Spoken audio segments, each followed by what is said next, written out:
ജാർഖണ്ഡ് സർക്കാരിനെതിരെ അട്ടിമറി നീക്കവുമായി ബി.ജെ.പി. മുൻ മുഖ്യമന്ത്രി ചമ്പൈ സോറൻ ബി.ജെ.പിയിലേക്കെന്ന സൂചന. സോറനോടൊപ്പമുണ്ടെന്ന് കരുതുന്ന 6 എം.എൽ.എമാരെ ബന്ധപ്പെടാൻ കഴിയുന്നില്ലെന്ന് ജാർഖണ്ഡ് മുക്തി മോർച്ച പാർട്ടി വൃത്തങ്ങളും സൂചന നൽകുന്നുണ്ട്. വിവരങ്ങളുമായി സ്വാതി ചേരുന്നു. സ്വാതി, വീണ്ടും ഓപ്പറേഷൻ താമര എന്നതിൻ്റെ സൂചനയാണ് ജാർഖണ്ഡിൽ നിന്നും എത്തുന്നത്. എന്തൊക്കെയാണ് വിവരങ്ങൾ പുതിയത്? ജാർഖണ്ഡ് മുൻ മുഖ്യമന്ത്രി ഹേമന്തിന്റെ മുതിർന്ന നേതാവുമായ ചെമ്പൈ സോറൻ ബി.ജെ.പിയിലേക്ക് എത്തുന്നു എന്നുള്ള അഭ്യൂഹങ്ങൾ ഉയർന്നതിന് പിന്നാലെയാണ് ഇന്ന് സോറനും 6 എം.എൽ.എമാരും ദില്ലിയിൽ എത്തിയിട്ടുള്ളത്.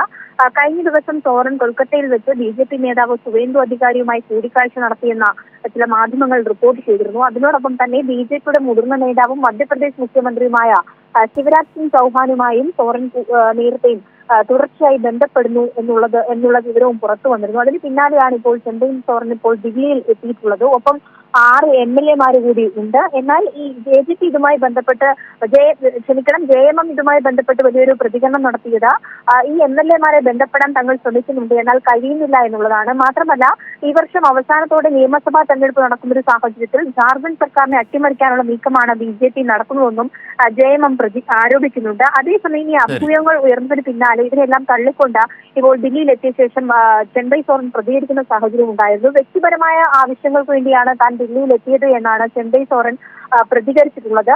എന്തായാലും ഈ വിഷയവുമായി ബന്ധപ്പെട്ട്